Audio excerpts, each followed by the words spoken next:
My name is Jillian Williams. I'm with the New York State Office of Children and Family Services. And today I will be presenting to you the value of partnering with youth in foster care, specifically an assessment tool developed solely by youth in foster care.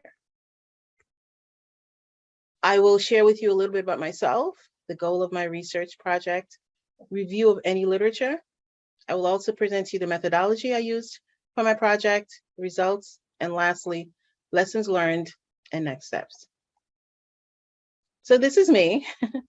This is me long before my 22 years of experience in child welfare, and certainly before my 3.5 years in my current role as a deputy director at the New York City Regional Office for the New York State Office of Children and Family Services. In my role, I currently oversee a team of 18 staff, specifically responsible for the oversight and monitoring of foster care, adoption, and residential services. So this project is near and dear to me. Beginning back to this 17-year-old me, that's how old I believe I was in this picture, about 17 and a half years old. I was insecure about my weight, hence I loved wearing baggy clothes. Little did I know at one point in my life, I would suddenly become comfortable in my own skin. During this time, I remember I had a summer job, and I recall during, when you go to college, this is my first year in college, and they give you a credit card. So I wound up getting a credit card for about $300. No one told me that I would need to pay it back at the end of the month, needless to say. So I share this because while I was a typical teenager, and so while I am no different from, while I had no experience in child welfare, I was never in foster care, my needs are no different from any other teenager at that point, at that age. I needed foundation, I needed guidance. And even when I didn't listen to my parents, I needed to be heard and to be understood. So to understand my project, I have to provide some context. There are 6 regional offices within the Office of Children and Family Services. These are Albany, Buffalo, Syracuse, Rochester, Westchester, which includes Long Island, and then New York City, the 5 boroughs. The agency, so I'm going to give you an explanation a little bit about our voluntary agency review process. So the agency's mission statement is, quote, "The Office of Children and Family Services serves New York public by promoting the safety, permanency, and well-being of our children, families, and communities. We will receive results by setting and enforcing policies, building partnerships, and funding and providing quality services." So to that end, to meet the needs around enforcing and setting and enforcing policies, regional offices are tasked with conducting voluntary agency reviews. And part of that voluntary agency review, which is currently we do it every 3 years. It is a partnership with our voluntary agencies, and we conduct these reviews to assess safety, permanency, and well-being. Across New York State, we use the federal government's 7 Children and Family Services Oversight On-Site Review Instrument as a guidance tool for our current assessment tool. While we currently, across the regional offices, we don't have one specific tool, what we can agree on is that our current tool does not incorporate our youth voice. Hence, while I feel it's very important that youth lived experience is included from their own perspective. And I think that it's essential that we get a comprehensive picture to better understand outcomes. Hence, my PICO statement. So my PICO statement is, if the individuals, state child welfare staff, and provider agency staff that conduct voluntary agency reviews use an adapted tool that includes a youth perspective, will it increase their knowledge of what is needed to improve foster care as suggested by youth with lived experience? So you may ask, why is that? Well, even as professionals, we sometimes miss the mark. We have the best of intentions, but oftentimes we miss the mark. I believe that youth voice are important and it should be heard. We have to incorporate our youth voice in form of best practice. Our youth in foster care need to be fully incorporated to participate in decision-making about their own lives and their own experience. And essentially, if we want to really capture our youth experience, we need to see them as partners and experts throughout this process. So part of my literature review is to really go back and really take a look to see what's out there. So the National Youth in Transition Database survey tool is what I found to be closest to capturing the status of foster care youth who have received independent living services. The NYTD acronym for National Youth in Transition Database follows youth over time to collect outcome data, and then states are required to gather information from a baseline cohort that includes all youth in foster care who received to reach their 17th birthday, and then you follow up those surveys, you follow those youth again when they reach 19 and 21 years old. And essentially what the goal is to capture youth outcomes and around employment, education, permanent relationships with adults, access to healthcare, homelessness, and incarceration. Some of the key findings from the results of this survey, which was like in 2018, was connected. What we found was that 30% of youth with foster care history who were not in foster care at the time of the survey reported being homeless. Also, at the time of discharge, youth had connections to an adult. However, those connections diminished over time.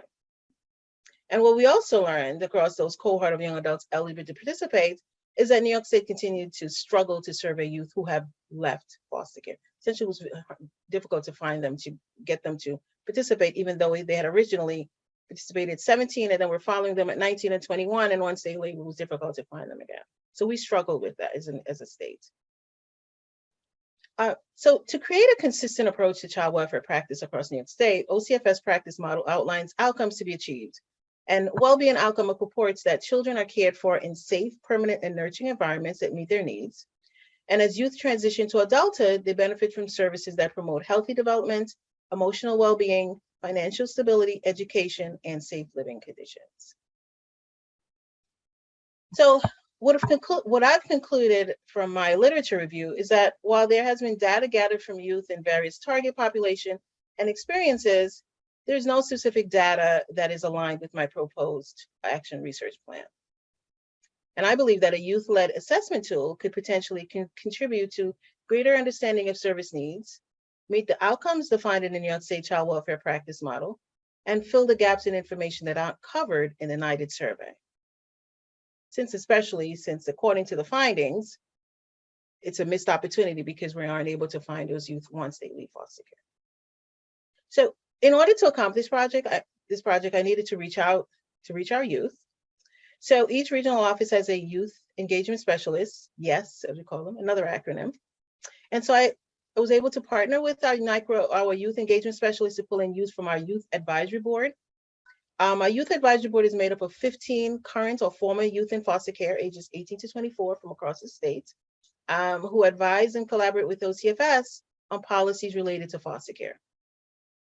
The regional office, the New York City regional office youth engagement specialist, was able to assist in getting some members for my focus group. And so I facilitated about 2 group sessions, each about 2 hours long each, and about 8 youth in total attended both focus groups. During these focus groups, both of those focus groups, I presented the goal of the project. I discussed the voluntary agency review process and regional officers' roles. And I reiterated to each group why their voice was important. And through that, I was able to guide the youth in formulating those questions for the youth for the assessment tool. So what came out of the focus group? Well, what I can share is that our youth was very engaged. There was sometimes I had to literally pull them back in to, focus again to what we needed to focus on, because they were very engaged. They want everything to be put into the questions. Youth gave input on areas to be assessed. They formulated questions specific to safety, permanency, and well-being. And they also felt it was very important to also assess agency staff capacity. So part of my methodology included following up with a call to regional directors. Once I designed the tool, calling with regional directors across the state, the other 5 regional offices to discuss the tool, the option. I compiled a list of questions that the youth developed. I categorized them into staff, youth, and parents. They were bucketed into themes: safety, permanency, and well-being. And then I also will work through developing an evaluation question for testers who will be, testing the tool for feedback on it. And I was able to enlist 5 regional office staff to pilot test the tool. So this is a list sample of some questions, some of the questions. The youth-led tool, assessment tool, included over 90 questions. So this slide actually provides some excerpts of the questions along with the responses given by the pilot testers. And one of the questions pilot questions that really stood out to me, that again, these are all questions that our young people, they formulated, was, is a permanent personality assessment conducted when matching youth with a foster parent? I thought that was huge because they were astute enough to recognize that placing them with the foster family has to be greater effort around that. So this one was one of those questions that really jumped out at me. Another example of sample questions is caseworker communicating with teachers about youth mental health? Did youth receive a copy of the Bill of Rights? Was the Bill of Rights discussed every 6 months, and have you discussed a transition plan with the youth? And again, these are questions that's being asked of the caseworker. So it's whoever is conducting the review is asking the caseworkers. This is a caseworker question. This is an example of our evaluation questions. One, we wanted to know of the testers, was the instrument easy to use? Did the questions flow? And did the questions elicit useful information? And this is some feedback that we got that obtained. Majority said that the staff of the staff section of the instrument was easy to use. The flow of the questions, made sense, and it did elicit useful information. Were there any questions not understood by staff? So these are some questions. 2 staff said, as the responses, 2 said yes, 3 said no. Were there any questions that should be added to the instrument? 2 said yes, and 4 said no. Some questions, this is a nominal survey, so this section of the previous survey was a Likert scale, but this one, it was sort of a yes or no. So you were able, the pilot testers had an opportunity to, add to it. And these are the 2 areas that they felt that questions should be asked. And one question about how caseworker addressed or is addressing youth trauma and trauma responsive care or practices. In continuation, these are some changes. Any changes would you recommend regarding the questions asked? And these questions some were specific to the parent, questions asked of the parents, and it included asking about support groups, crisis intervention, parenting training, and they also felt that they should have been a question around what resources are available for foster parents in need of crisis, and having a survey specifically included for the foster parents. And they also said some rewording of some of the questions too. Those are some of the recommendations as well. So what I gathered from our feed from the survey was that for the most part, the tool itself did elicit useful information around safety, permanency, and well-being. There were some inconsistencies that the surveyors thought, the pilot testers thought, in terms of wording of the questions.